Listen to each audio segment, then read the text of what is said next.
Hello guys, welcome back to our channel. आज का हमारा टॉपिक है relation between current and drift velocity. देखो, ये ड्रिफ्ट वेलोसिटी है, वीडी से रिप्रेजेंट करते हैं। अब जाहिर सी बात है, एक कंडक्टर लिया आपने, इसको सेल से अटैच किया, इसका लेंथ एल है, एरिया ए है, ठीक है। तो जैसे ही आप सेल से अटैच करोगे तो इसमें करंट फ्लो होना स्टार्ट होगा, जिसकी वजह से इलेक्ट्रॉन्स जो है वो अपोजिट डायरेक्शन ऑफ करंट की तरफ मूवमेंट करेंगे विद द वेलोसिटी वीडी, ठीक है। अब हमें रिलेशन किसके बीच में निकालना है? करंट और वीडी के बीच में निकालना है, करंट और वीडी के बीच में निकालना है। तो सबसे पहले जानते हैं कि जाहिर सी बात है, पोटेंशियल मैंने वी अप्लाई किया तो करंट आई जनरेट हुआ। इस करंट की वैल्यू कितनी हो जाएगी? I is equal to Q upon में टी, ठीक है सर। अब हम जानते हैं कि एन होता है नंबर डेंसिटी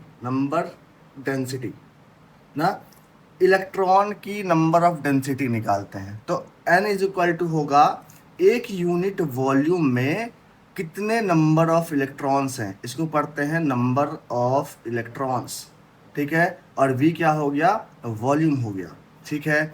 ठीक है सर, अगर मुझे नंबर ऑफ इलेक्ट्रॉन्स की वैल्यू पता करनी, सर पता क्यों कर रहे हैं? क्योंकि भाई चार्ज अपॉन में टाइम था, तो हमें चार्ज की भी वैल्यू चाहिए और टाइम की भी वैल्यू चाहिए।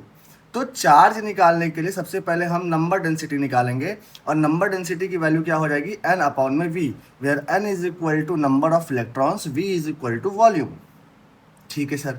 फिर आगे एन की वैल्यू निकालते हैं, एन की वैल्यू निकालते हैं तो n is equal to n into में वी। देखो यहाँ से एन की वैल्यू निकालेंगे तो वी उस तरफ चला आएगा, तो एन इंटू में वी। अब सर वॉल्यूम अगर मेरे को निकालना है, वॉल्यूम ये वी, ये वाला पोटेंशियल वाला मत समझ लेना, वी यहाँ क्या है? वॉल्यूम है, ठीक है, वॉल्यूम है। वॉल्यूम की वैल्यू अगर हम निकालते हैं तो वॉल्यूम इज इक्वल टू होता है ये वाला एरिया इंटू में लेंथ, ठीक है सर। अब मुझे ये मालूम चला कि एक छोटा सा लेंथ, मतलब एक यूनिट वॉल्यूम में नंबर ऑफ इलेक्ट्रॉन्स कितने हैं? इतने नंबर ऑफ इलेक्ट्रॉन्स हैं, ठीक है सर। टोटल चार्ज हमारे पास ई है, इस ई को हम अगर इससे मल्टीप्लाई कर दें, इसकी वैल्यू से मल्टीप्लाई कर दें, तो मुझे ये पता चल गया कि टोटल वॉल्यूम में कितने चार्ज प्रेजेंट हैं। तो हम ई से अगर मल्टीप्लाई करते हैं, एन ए एल इंटू में ई करते हैं, तो total number of charge inside the conductor मुझे पता लग जाएगा, ठीक है सर। अगर हम ये टोटल नंबर ऑफ चार्ज की वैल्यू, मतलब Q की वैल्यू अगर हम निकाल लेते हैं, तो मेरे पास Q की वैल्यू जैसे ही निकल जाती है तो टाइम की वैल्यू बची। तो टाइम बराबर होता है डिस्टेंस अपॉन में स्पीड।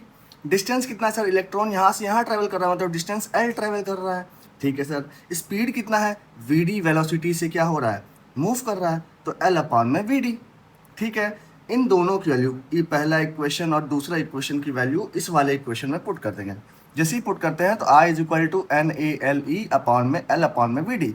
एल से एल काट देंगे तो हमारे पास I की वैल्यू आएगी n A e V D. अब वी डी की वैल्यू अगर हम निकालते हैं तो I अपॉन में एन ए ई उस तरफ जाएगा तो डिवाइड में हो जाएगा। अगर हम करंट की वैल्यू को कांस्टेंट माने तो वीडी किसके ऊपर डिपेंड करेगा? वीडी किसके ऊपर डिपेंड करेगा? एरिया पर डिपेंड करेगा। जितना ज़्यादा एरिया उतना ही कम उसका वीडी, ठीक है। इन्वर्सली रिलेशन है ना, इन्वर्सली रिलेशन है, ठीक है सर। ये था हमारा करंट और ड्रिफ्ट वेलोसिटी के बीच में रिलेशन। Thanks for watching.